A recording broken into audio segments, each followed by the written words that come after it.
before the red suit, before the flying reindeer, before the jingling bells and the smiling face of Santa Claus that lit up winter nights, there was a man, a real man, one whose deeds were so extraordinary, so selfless, that they transcended time, faith, and culture.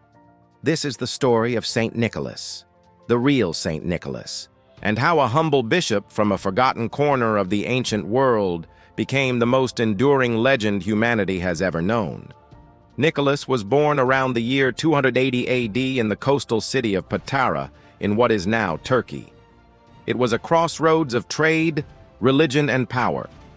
A world still ruled by the Roman Empire, but trembling beneath the rise of something new: Christianity. To be Christian, then, was to live in danger, for the empire saw the new faith as rebellion. Yet Nicholas's parents were believers, known for their kindness and devotion. But fate was cruel. When Nicholas was still a boy, his parents fell to plague, leaving him orphaned and immensely wealthy. Most men would have spent their inheritance on comfort, but Nicholas chose a different path. He believed his fortune was not meant for him, but for others. And so began the stories that would echo across 1,000 Christmases. The most famous tells of a father, a poor man, too destitute to provide dowries for his 3 daughters. In that time, without a dowry, a woman's fate was grim, servitude, or worse.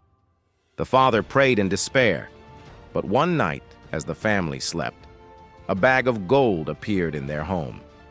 The next night, another, and the third night, a final bag, enough for all 3 daughters to marry and live freely.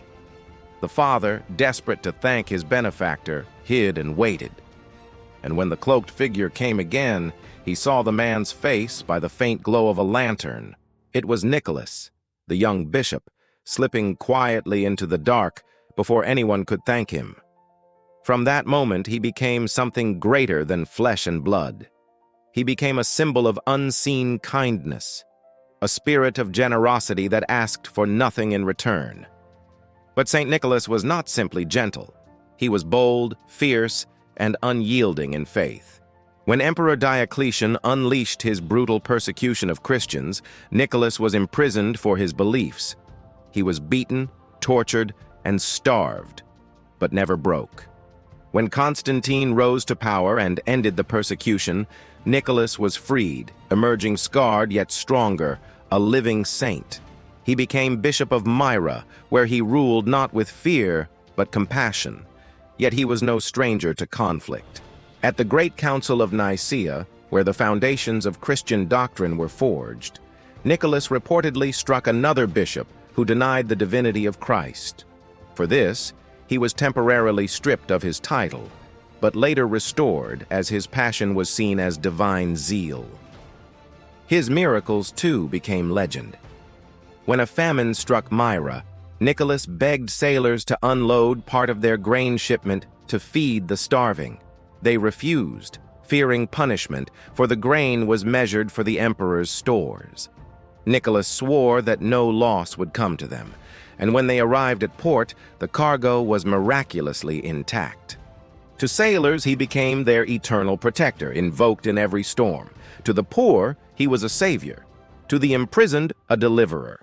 He was called upon by name in every dark hour. When he died in around 343 AD, his followers said his bones released a fragrant oil, manna, capable of healing the sick. Pilgrims traveled from distant lands to touch the saint who would not rest. In 1087, merchants from Bari, Italy, fearing Muslim conquest, stole Nicholas's relics and carried them across the sea. When they opened his tomb, the sweet oil was said to flow freely. Today, those relics still rest in Bari, where thousands visit every year, where the air smells faintly of myrrh and faith. Over the centuries, Nicholas's legend spread north through Europe. In Germany, he was called Sankt Nikolaus. In the Netherlands, Sinterklaas. Children would leave out shoes by the fire, hoping for coins or sweets from the unseen saint who visited in the night. When Dutch settlers crossed the ocean to the New World, they brought Sinterklaas with them. In America, his name softened, his image transformed. Clement Clark Moore's 1823 poem, "'Twas the Night Before Christmas," painted him as a jolly, round-bellied gift-bringer in a sleigh drawn by reindeer. Coca-Cola later gave him color, red suit, white beard, twinkling eyes, and the modern Santa Claus was born.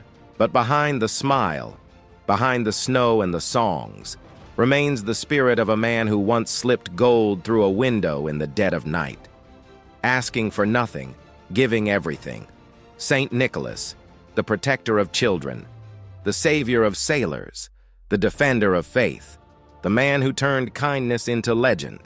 The world may call him Santa Claus now, but every December when we share, give, or forgive, his story lives again. Not in the North Pole, but in every heart that remembers that giving unseen is the purest form of good.